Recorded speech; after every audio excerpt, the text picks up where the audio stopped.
Saudara-saudari yang terkasih, hari ini kita bersama-sama diajak untuk sejenak menyadari akan panggilan khusus, panggilan istimewa setiap keluarga Kristiani sebagai jalan kekudusan, sebagai lokus, sebagai tempat kelahiran dan kehadiran Tuhan. Secara khusus, Paus Fransiskus beri pesan dalam Amoris Laetitia, sukacita kasih. Nah, dua kata kunci penting dalam karya pontifikal Bapak Paus Fransiskus adalah belas kasih dan sukacita. Misericordia dan joya. Dan karena beliau merasa bahwa hal penting dan setiap murid Yesus adalah sukacita.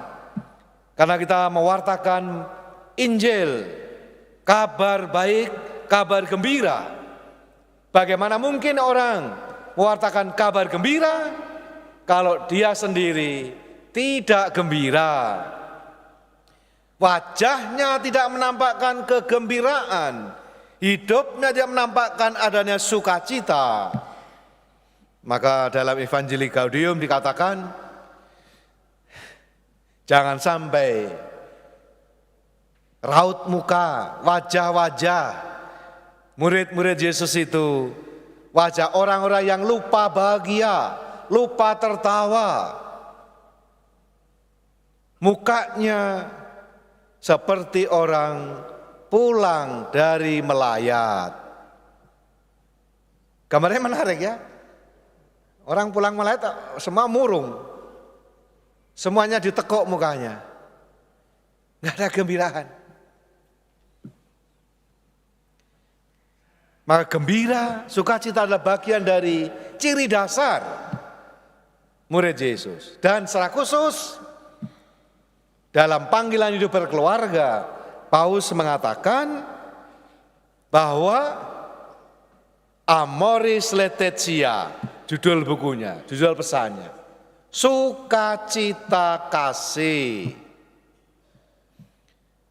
Kalau kasih yang menjadi inti ajaran iman kita dihayati dengan sungguh, sebagaimana Yesus mengasihi kita semua dengan kasih agape, maka buahnya adalah sukacita.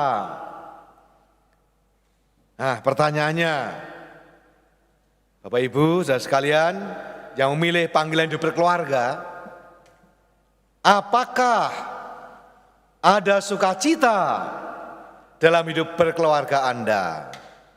Apakah ada sukacita di rumah Anda, di keluarga Anda? Itu pertanyaannya. Kalau ada sukacita, maka Anda berada di jalan yang benar. Jalan yang dikehendaki Yesus, jalan yang ditegaskan oleh Paus Fransiskus, Amoris Laetitia, sukacita kasih. Tapi kalau dalam keluarga tidak ada sukacita, ya maka kita perlu bertanya, apa yang salah? Apakah ada yang keliru? Paus sendiri mengatakan bahwa tidak ada yang ideal di dunia ini, juga tidak ada yang ideal dalam keluarga.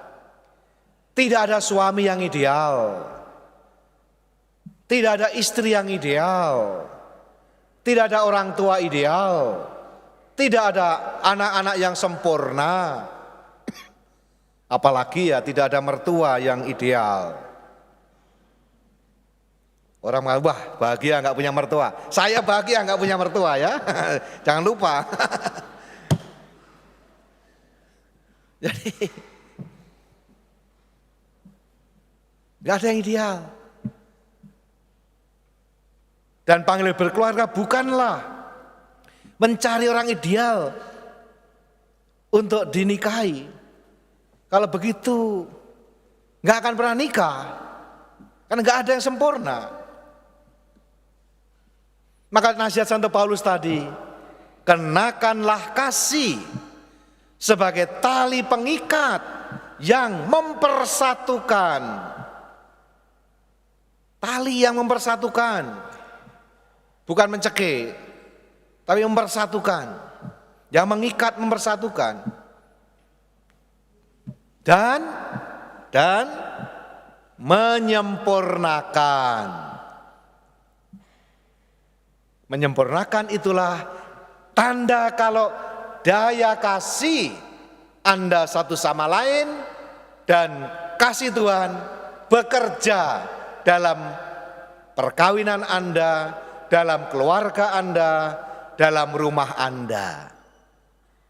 Kalau ada kasih, ada daya yang menyempurnakan, daya yang membuat Anda bertumbuh. Maka Paulus mengatakan, tidak ada keluarga yang jatuh dari sorga dalam bentuk yang sempurna. Keluarga perlu terus-menerus bertumbuh dan dewasa dalam kemampuan untuk mencintai. Kita semua dipanggil untuk terus mengarah pada sesuatu yang lebih besar dari kita dan keluarga kita. Dan setiap keluarga harus merasakan dorongan untuk terus bertumbuh menuju kesempurnaan kasih itu. Marilah kita berjalan sebagai keluarga, marilah kita terus berjalan bersama. Semoga kita tidak patah semangat karena banyak keterbatasan kita, atau berhenti mencari kepenuhan kasih dan kesatuan dengan Allah yang menuntun kita. Maka dikatakan tidak ada yang ideal. Maka bersama-sama belajar, bersama-sama mensyukuri apa yang ada, dan lalu memaksimalkan apa yang bisa dibuat untuk jadi lebih baik. Kita bisa melihat apakah Yesus lahir dalam kondisi yang sempurna? Jauh dari sempurna. Lahir saja di kandang, di palungan. Apa ada Anda ibu-ibu keluarga sini membayangkan nanti anaknya lahir di kandang gitu? Kan gak pernah ada yang mau berpikir begitu. Oh terjadi. Apakah lalu meratap, protes, marah-marah? Marah-marah tidak mengubah keadaan. Yang diperlukan adalah bagaimana kita mengubah cara pikir kita. Seperti Maria Yusuf. Tidak marah-marah. Tidak putus asa. Tapi bagaimana membuat bahwa situasi yang tidak seideal apapun itu, karena Yesus ada di situ. Maka kalau Anda janji perkawinan masih ingat, dalam suka dan duka, sehat dan sakit, untung dan malang, situasi berubah, dinamika berubah. Itu tanda kita hidup. Maka kalau ada yang datang, Romo, kami punya masalah, ya bagus, kamu masih hidup. Ya iya, kalau kamu nggak hidup sudah nggak punya masalah.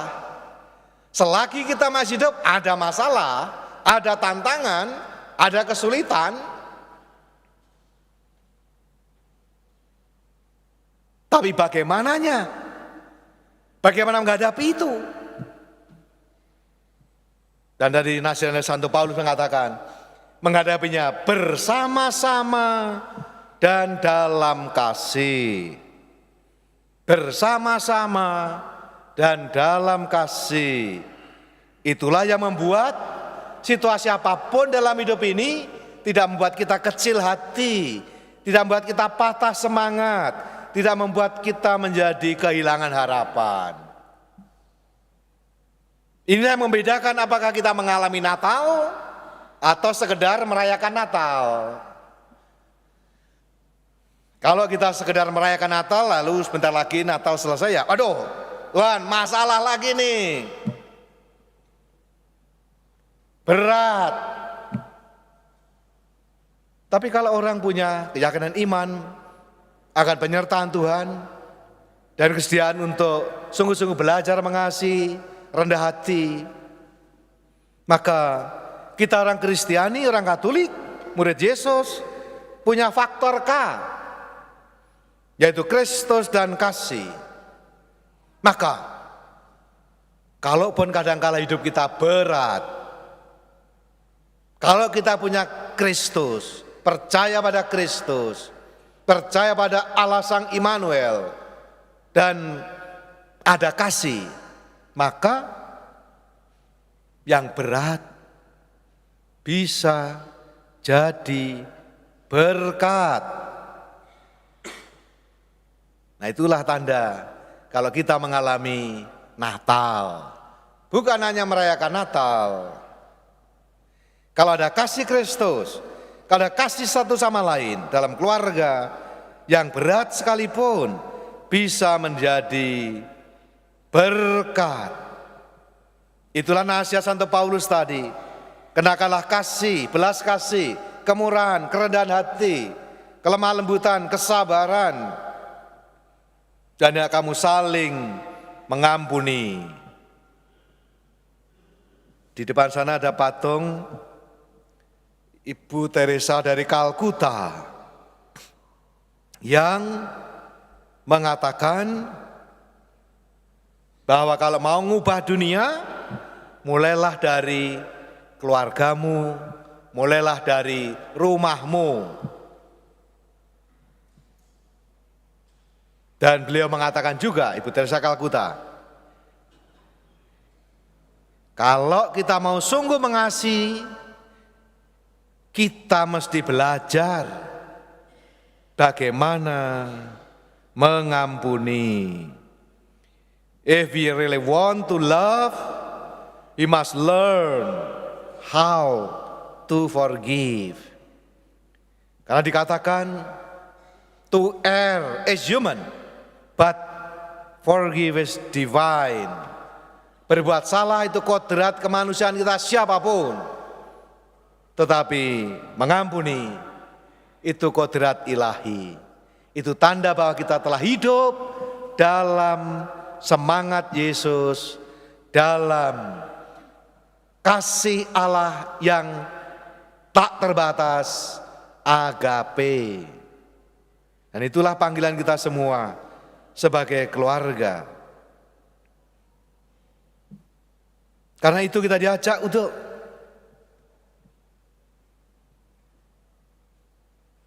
mempelajari secara sederhana nasihat dari Paus Fransiskus dalam keluarga-keluarga Kristiani.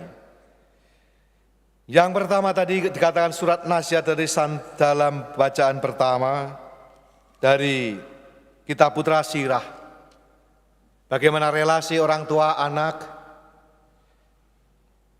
Maka penting juga kita mengajari. Ini hari ini kita juga akan doa berkat untuk para lansia senior kita ini. Ini yang dititipkan Paus Fransiskus pesannya. Mari kita jaga, rawat, lindungi, jagai, sayangi dua kelompok yang rentan ini. Satunya anak-anak, satunya adalah lansia atau senior. Anda tahu apa bedanya lansia sama anak-anak? Beda tipis. Anda tahu? Anak-anak itu belum bisa apa-apa. Maka diajari, dilatih, dididik, dibina, dibimbing. Kalau lansia, mohon maaf ini semua ya, bukan apa-apa. Lansia itu mulai nggak bisa apa-apa. Jalan harus dituntun, makan juga mungkin harus disuapi lagi, penglihatan juga mulai kabur. Nah itu mulai nggak bisa apa-apa sampai akhirnya saatnya tiba. Hah? Beda tipis, karena itu yang sering diabaikan. Maka Paus pesan benar, Paus Fransiskus, tolong dijaga ini dua kelompok ini. Disayang, dijaga, dipelihara, disayangi, dilindungi. Dan satu lagi, sama. Para lansia kita hargai karena mereka adalah yang memiliki pengalaman hidup dan kebijaksanaan hidup. Sedangkan yang muda ini yang memiliki harapan. Bedanya apa kalau orang tua sudah mulai tua dengan apa refrennya? Kalau lagu ada refrennya. Kalau sudah mulai lansia senior, refrennya adalah dulu, ada tua berarti. Kalau ada keseringan bilang dulu, itu udah tua berarti. Karena yang dimiliki adalah yang dulu, masa depannya tipis. Sementara anak-anak muda, generasi muda ini belum punya masa lalu, kalaupun ada tipis. Yang ada adalah masa depan. Masih punya harapan, masa depan, impian, dan tenaga. Orang tua-tua ini semangatnya masih tinggi, tenaganya nggak ada lagi. Sementara anak-anak kadang-kadang tenaganya banyak, tapi belum bijaksana. Kadang-kadang rada ngawur, begitulah anak muda.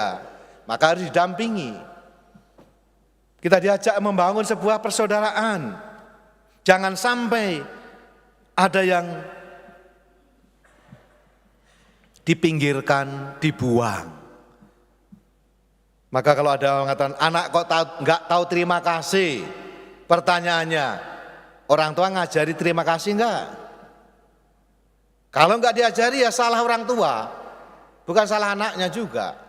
Oh enggak pernah diajarin. Maka Paus mengatakan belajarlah 3 ungkapan dasar dalam keluarga. Terima kasih, minta tolong, dan minta maaf. Ini harus dibiasakan nih. Kalau enggak ya enggak terjadi. Dan kata terima kasih itu sangat Kristiani dan sesuai iman kita. Terima dan kasih. Jangan hanya maunya terima aja. Enggak pernah mau kasih. Belum Kristiani kalau begitu. Serakah gitu, terima terus. Menjadi murid Yesus berarti mau terima tapi juga mau kasih. Maka mari kita merahmati Tuhan supaya keluarga kita sungguh-sungguh mewujudkan apa yang diharapkan Paus Fransiskus. Keluarga adalah sekolah cinta kasih dan persaudaraan Kristiani. Semoga rumah kita masing-masing masih ingat malam Natal, Gloria in excelsis Deo et in terra pax hominibus bone voluntatis. Kemuliaan Allah di tempat maha tinggi dan damai sejahtera di bumi pada manusia yang hidupnya berkenan kepadanya. Itu berarti apa? Dalam peristiwa Natal, keluarga di surga di dunia ini kan ada Yesus. Nah, Anda mau menjadikan keluarga Anda surga di dunia ini atau jadi neraka di dunia ini? Pilihan terada di tangan Anda. Kalau ada Yesus, ada kasih, ada damai, ada pengampunan, surga sudah bisa Anda rasakan. Tapi kalau itu tidak ada, maka sungguh keluarga bisa menjadi neraka di dunia ini. Pilihan ada di tangan Anda. Kalau Anda menghayati kasih dengan sungguh, yang ada adalah amoris laetitia, sukacita kasih. Semoga begitu ya. Kita doakan bersama untuk keluarga-keluarga.